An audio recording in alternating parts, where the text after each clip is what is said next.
नमस्कार मैत्रिणींनो, आजच्या माझ्या व्लॉगची सुरुवात अशी काहीशी झाली.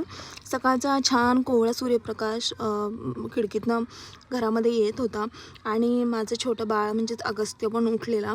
तिथेच बाजूला एका तारेवरती चिमण्या बसल्या होत्या आणि त्यांचा किलबिलाट चालूच होता आणि तो अगस्त्य बघत होता, मस्तपैकी एन्जॉय करत होता आणि त्यांना बोलवत होता ये ये ये म्हणून.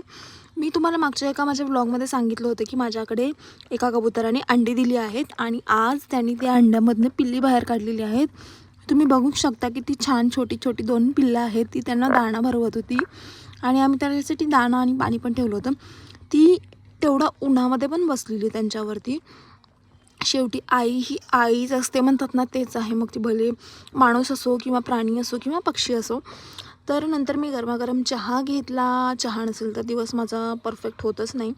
त्यानंतर म्हणलं की चला आता गुढीपाडवा आहे उद्या, तर आपण साफसफाईला लागूयात. सुरुवात केली मी देवघरापासून. देव काढले मी आणि ते साफ करायला घेतले. जास्त काही वापरत नाही मी यासाठी. फक्त एक आपली पितांबरी पावडर असते, ती मी वापरते. ते तुम्ही हाताने पण 1-2 वेळा साफ केलं तर लगेच चमकायला लागतात देव. तर मग मी ते साफ करून घेतलं. देव वगैरे धुवून घासून घेतले आणि पुसून ठेवले. त्यानंतर देवघर घेतलं.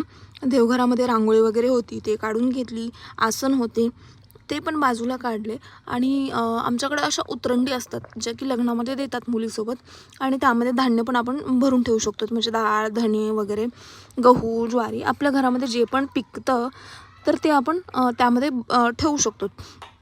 तुमच्याकडे आहेत का अशा उतरंडी? मला कमेंट करून नक्की सांगा. देवघर मी नंतर पुसून घेतलं छान असं स्वच्छ, थोडासा ओला कपडा करून देवघर पुसून घेतलं.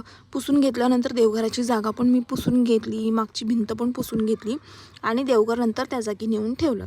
नेऊन ठेवल्यानंतर मग मी आसन वगैरे मांडून घेतला.